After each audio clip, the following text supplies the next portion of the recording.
শেখ হাসিনার আমলে হওয়া জাতীয় এবং স্থানীয় পর্যায়ের সকল নির্বাচনকে আমরা আনুষ্ঠানিকভাবে অবৈধ ঘোষণা করতে বলেছি। আর সেই নির্বাচনগুলোকে আবার আদালতে নিয়ে যে এক ধরনের পরিস্থিতি তৈরি করা হচ্ছে, তো সেই বিশৃঙ্খলা এড়াতে সেই পূর্বের নির্বাচনগুলোকে আইনগতভাবেই অবৈধ ঘোষণা যাতে করা হয়।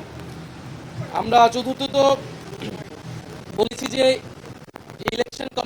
ইলেকশন কমিশনের উপর আস্থা রাখতে পারছি না রাজনৈতিক দল হিসেবে। সেই ইলেকশন কমিশন পুনর্গঠন করে যাতে স্থানীয় সরকার নির্বাচনের দ্রুত আয়োজন করা হয়। এর ফলে নাগরিক সেবা যে দুর্ভোগটি হচ্ছে, নাগরিক সেবা পাচ্ছে না জনগণ, সেটি নিশ্চিত করা সম্ভব হবে।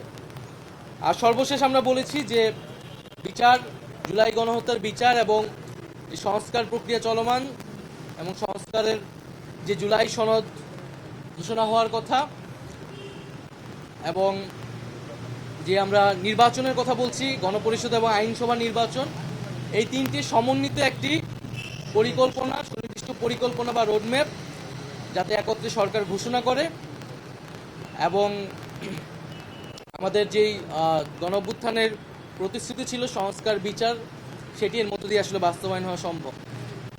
জুলাই মাসের মধ্যেই জুলাই সনদ আসবে, এরকমটা আশ্বস্ত আমাদেরকে করা হয়েছে।